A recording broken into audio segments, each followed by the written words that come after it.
Welcome to Frugal Spoon. We are using salt and dry aging to make some fantastic steaks. Aged beef at a steakhouse is expensive, but you can create the same flavor at home. My name is Ivan, and I make tasty small recipes for me and my plus one.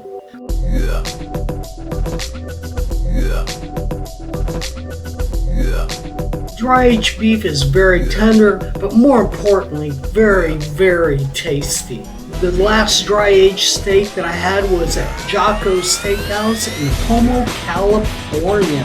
Jocko's staff informed me that they dry aged their beef for 10 days before portioning it to order, and like the clouds parted and light shined down from above. It was absolutely amazing. So we have 3 New York strip steaks. We are going to prep them for salted dry aging in the refrigerator. Steak number 1 will be our control steak for comparison. So I'll wrap it in clear wrap. And then we will salt it with kosher salt an hour before cooking. Steak number 2 in the center will be salted with kosher salt and dry aged in the refrigerator for 24 hours. Steak number 3 on the right will be salted with kosher salt and dry aged in the refrigerator for 48 hours. All steaks should be ready to cook at the same time. The cold refrigerator will age the beef and break down the proteins and make the steak more tender. The salt will pull out the moisture, but eventually the steak will turn around and try to pull the moisture back into the steak and absorb the salt with it, making the steak tastier inside.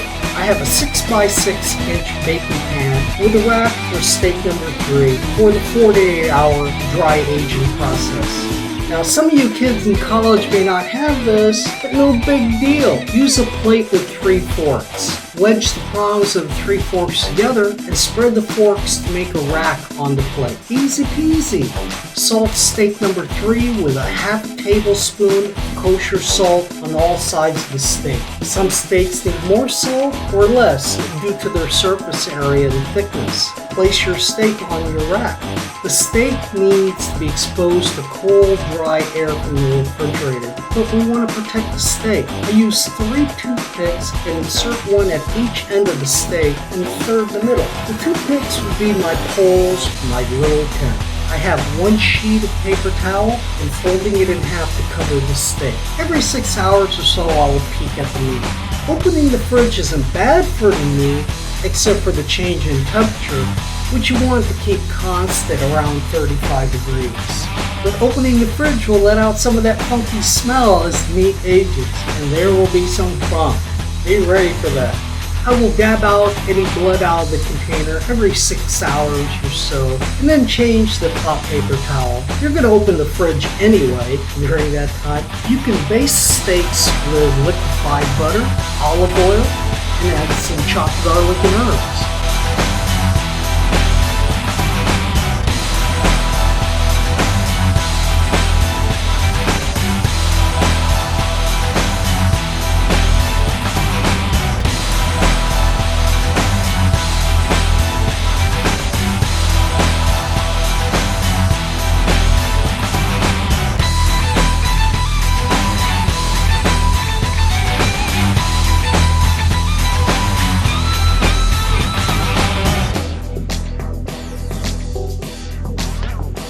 So I'm here with my nephew Jordan, and we're going to go ahead and taste these. Jordan's got to work in how many hours? 2. Okay. There is a distinct difference between the 3 here. If I didn't have any sauce or I didn't have anything, give me number 2. And this is with the bark on it. Yeah, a little bit of bark. Because what we just did with Jordan, what he tasted was the interior of the steak. And he preferred steak number 2. So that's steak number 1. It's been... Steak number 1, 1 hour. Yeah, 1 hour. It's different, right? Much better. Because you have the full effect of the seasoning, the grilling. Much better. Much better. Yeah. It tastes good. All right, let's go with number 2. This is the 24-hour dry aged salt. 24 hour? Uh-huh. Okay, I taste something more full. The seasoning, I taste the meat as well. I think that's better, but at the same time, the first one is still really tasty. I really like number 1. The seasoning was really good, but as soon as I tasted number 2, I could taste something completely different. And so I'm gonna taste this last one, guys, and because this one is even softer than number 2, but it still has that consistent flavor. Although it's not as powerful as number 1, I think overall it's a better taste. That's my overall take on Uncle Ivan's New York strip. Until next time, I hope you enjoy your own salted dry aged steaks. Don't forget to like us with a thumbs up and subscribe to the bottom right. Also hit that little notification bell to the top right of your YouTube screen to be notified of the new Frugal Spoon video. To print or for more information about this recipe, then please visit us at frugalspoon.com. Please comment below for suggestions on how to make this a better recipe. Thank you for stopping by. Come back soon. Have a great, safe day. Adios. Ivan out.